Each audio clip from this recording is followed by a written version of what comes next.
నిన్న జగన్ మహాపాతకము ఇది కేవలం రాజకీయం చేస్తున్నారు. తిరుపతి లడ్డూ విషయంలో దేవుడికి పెట్టేటువంటి నైవేద్యంకి వాడినటువంటి ప్రసాదాలు వేరు.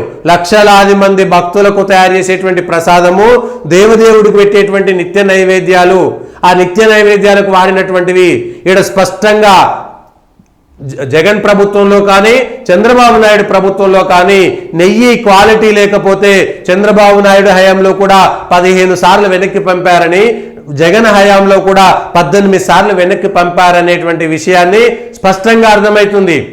క్వాలిటీ లేనటువంటి, లేకపోతే మీరు చెప్పినట్టుగా ల్యాబ్లలో అక్కడ జంతు కొవ్వుకు సంబంధించినటువంటి అవశేషాలు ఉన్నటువంటి నెయ్యిని తిరిగి పంపించారా, వాటిని వాడినారా అనేటువంటి విషయాన్ని ఒక్కసారి స్పష్టం చేయాలి.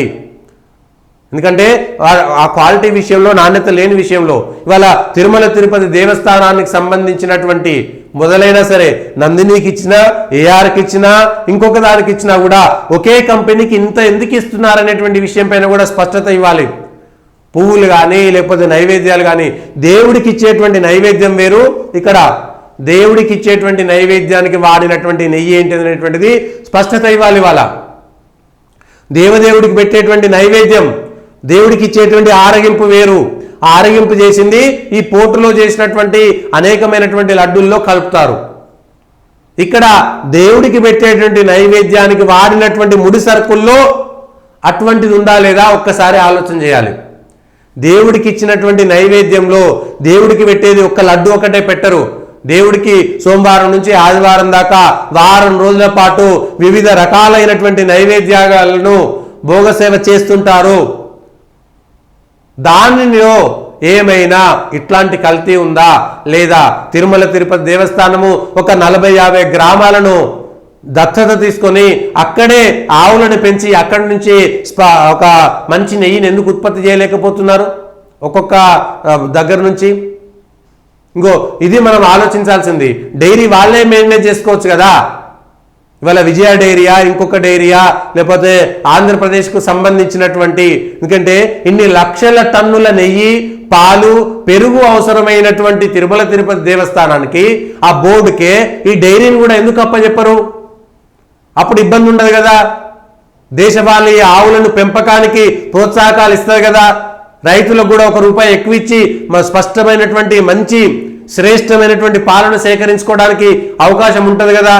వాళ్ళు కూడా అందులో భక్తులు ఉంటారు కదా. ఇగో ఈ విషయం పైన స్పష్టతనివ్వాలి. ఈ విషయం పైన స్పష్టతనివ్వాలి.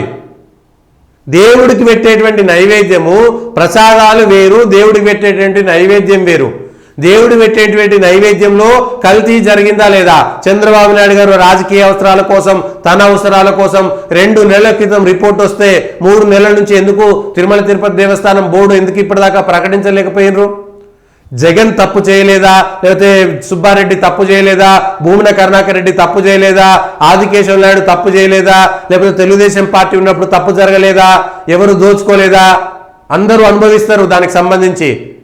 చివరాఖరికి ఏం చేస్తున్నారంటే, దేవాలయాల సొమ్ము తిన్నా ఏం కాదు, వాళ్ళు హ్యాపీగా బతుకుతారు, దేవుడి సొమ్మును కాజేయనేటువంటి విషయాన్ని ప్రజలకు చెప్పేటువంటి ప్రయత్నం, దేవుడి మీద నమ్మకం పోయేటువంటి ప్రయత్నంలో ఆ కుట్రలో ఇవాళ చంద్రబాబు నాయుడు గారు కానీ జగన్ రెడ్డి కానీ ప్రయత్నం చేస్తున్నట్టుగా మనకు కనబడుతున్నది.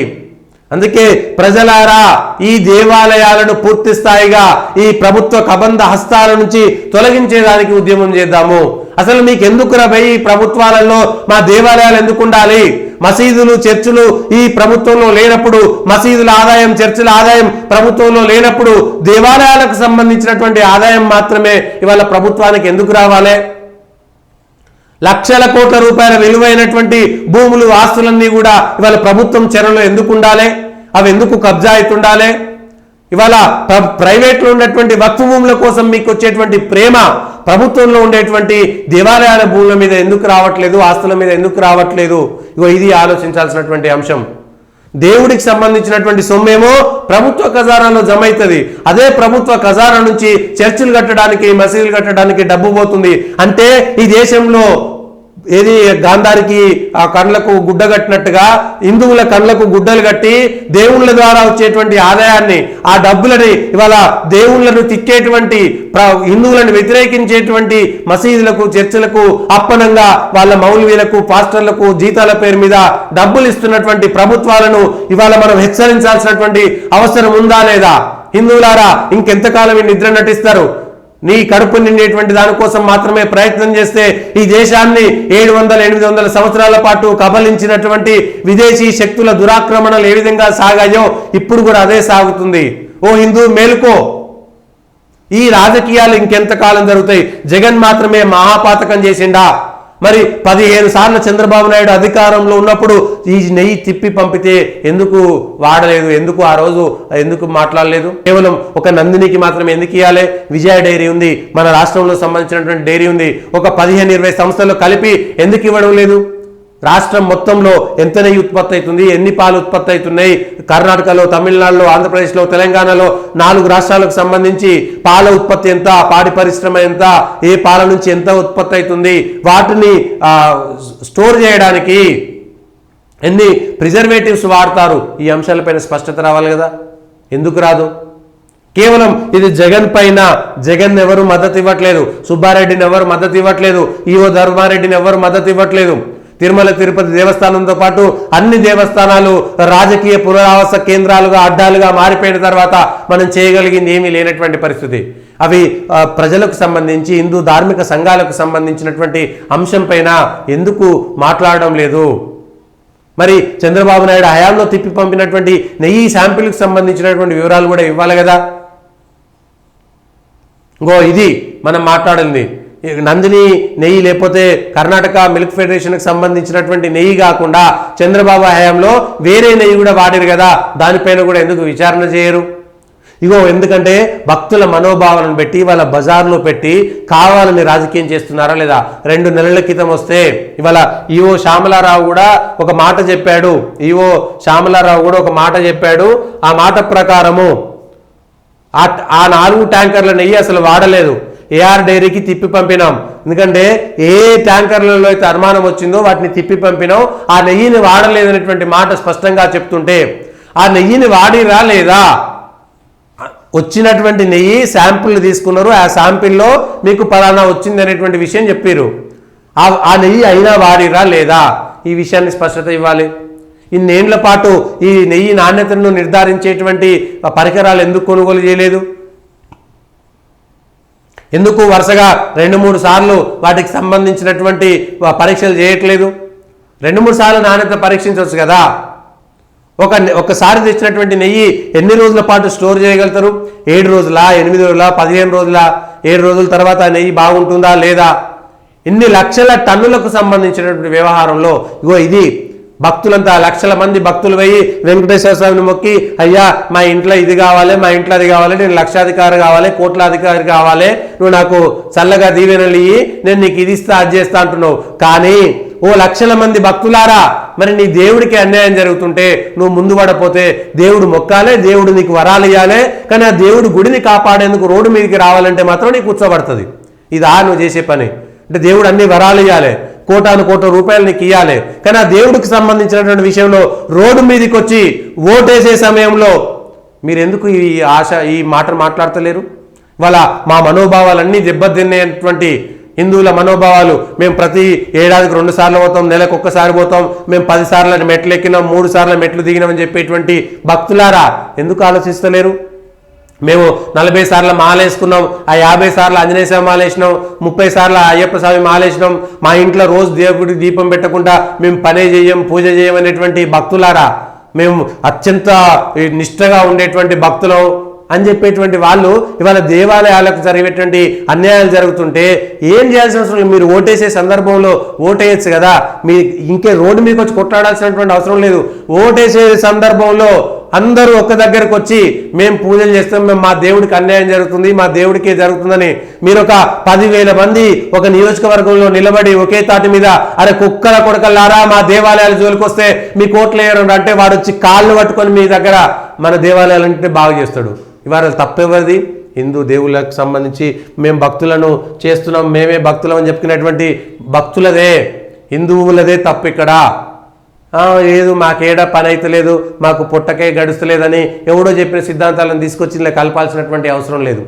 ఒక్కసారి ఇది సందర్భం, ఆలోచన చేయండి. ఆలోచన చేస్తేనే ఒక్కసారి మనకి ఇది ఏం జరుగుతుంది ఏంటి అనేటువంటిది ఒక్కసారన్నా మనకు అర్థమవుతుంది. మహాపాతకం జగన్ రెడ్డి చేసినటువంటి ఏ దేవుడు ఎంతో మనుషుల్లో స్వార్థం పరాకాష్ట చేస్తుంటే కొన్ని దేవాలయాలు దేవుడు సర్వయంత్రం చెప్తారు కదా, కొన్ని దేవాలయాలు వెలువలేబోతుంటాయి, మరి కొన్ని దేవాలయాలు కలకల్లాడుతుంటాయి. ఇదంతా మార్కెటింగ్ మహత్యమేట. మార్కెటింగ్ చేస్తే రోజు మార్కెటింగ్ చేస్తే దేవుడిని మార్కెటింగ్లో ఎందుకైతే లేవు? మరి కొన్ని ఛానళ్ళే కలకల్లాడుతున్నాయి, కొన్ని ఛానళ్ళు వెలవెలబోతున్నాయి కదా, అది కూడా అంతేనా కారణం? దేవుడికి మార్కెటింగ్ చేస్తున్నారంట. ఏది వెంకటేశ్వర స్వామిని ఎవరు మార్కెటింగ్ చేసిరు? ఎవరు మార్కెటింగ్ చేశారు వెంకటేశ్వర స్వామికి? శ్రీకృష్ణదేవరాయలు వెంకటేశ్వర స్వామి దగ్గర రావడానికి ఎవరు మార్కెటింగ్ చేస్తే వచ్చిండు? దుర్గమ్మ గుడికి ఎవరు మార్కెటింగ్ చేస్తే వచ్చారు? అంటే దేవాలయాల ప్రాశస్త్యాల గురించి కూడా ఇంత నీచంగా రాసేటువంటి మీడియా ఉన్న తర్వాత మనం ఏం చేయగలుగుతాం? దేవాలయాల ప్రాశస్త్యం గురించి రాసేంత దమ్ము ధైర్యం ఎట్లొచ్చింది? దేవుళ్ళ గురించి నీచంగా రాసేటువంటి దమ్ము ధైర్యం జర్నలిజం పేరుతోటి, మీడియా పేరుతోటి ఇష్టానురీతిగా రాసేటువంటి అధికారం, హక్కు, దమ్ము ధైర్యం ఎవరిచ్చారు? ఇవాళ దేవుళ్లకు మార్కెటింగ్ చేస్తున్నారట. దేవుళ్ళు తెలియలేదంట. దాని ప్రాశస్త్యం రావాలంటే, సందర్భం రావాలంటే వస్తుంది. ఎవరు మార్కెటింగ్ చేశారు? రమణ మహర్షికి, అరుణాచలానికి ఎవరు మార్కెటింగ్ చేశారు? కాశీకి కొన్ని వేల సంవత్సరాల నుంచి పోతున్నటువంటి కాశీకి ఇవాళ పోతున్నారా? కొత్తగా మార్కెటింగ్ లేనప్పుడు పోలేదా? కాశీకి పోతలేరా? వైష్ణోదేవికి, అమర్నాథ్ గోలకి చస్తామని తెలిసినా పోతున్నారు కదా, అది మార్కెటింగ్ చేసినట్ట? ఇంకో హిందువులారా ఒక్కసారి ఆలోచించండి. ఇంతకంటే దారుణమైనటువంటి విషయాలని మనం ఇంకెక్కడ గమనించలేమనేటువంటిది ఒక్కసారి ఆలోచన చేయండి.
పవన్ కళ్యాణ్ గారు 11 రోజుల పాటు తిరుమల లడ్డూ ప్రసాదం నేటి నుంచి ప్రాయశ్చిత్త దీక్ష చేపడతా.